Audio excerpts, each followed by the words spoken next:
Go. Swerte nga kayo eh. Go. Dahil matino mapapangasawa ni Arthur. Tumigil ka nga doon, ano mapapangasawa? Bawiin mo yan, kung hindi makakatip ka talaga sa akin. Ikaw! Eh, basta ang alam ko, ayaw pang magpakasal ni Andy. Yung apo niyo nagmamadali. Paano mo nasabi nagmamahalan nga kayong dalawa? Alam mo kasi, friend, hindi talaga ako naniniwala sa pagmamahalan ng walang halong pagnanasa. Pag mahal mo ang isang tao, gusto mo siyang yakapin, gusto mo siyang halikan. At natural lang yun, no?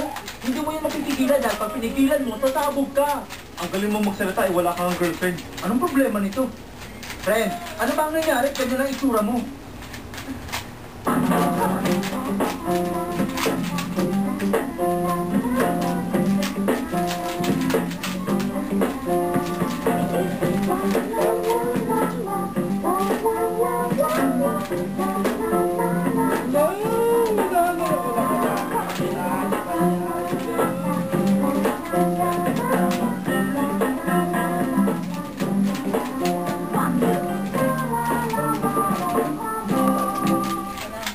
Sabahan niyo na ako magbibihis bukas.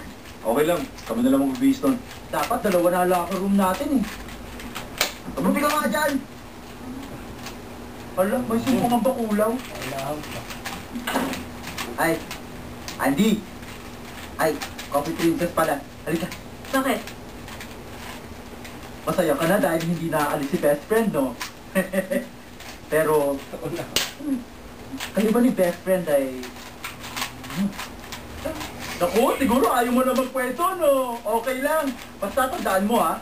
Lumapit ka lang sa akin kung kailangan mo ng advice, ha? Ano ba? Kung sumisipli ka ha, baka gusto mo sumbong kita. Ano? Bakit naman? Kilala mo ko, talagang malambing lang ako. Ganun ba? Bakit ka? Pwede patigin naman ang tattoo mo? Sige na please, patigin naman ang Uy, ano tattoo ka ba? mo. Sige Tumayo na. ka sa akin. Sige na.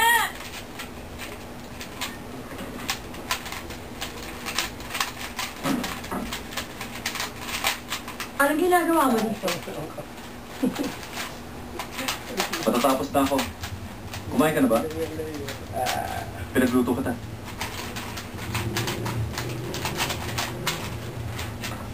Yeah! We win! 7-5. 875. Bumalik ka na sa inyo. Baka isipin ng iba. Inakit kita kaya mo kung sino nandito sa Seoul. Ayoko mapulaan ang asawa ko at pamilya mo. Nakikiusap ako. Huwag mo ko 7-5. Resign. Resign. Resign.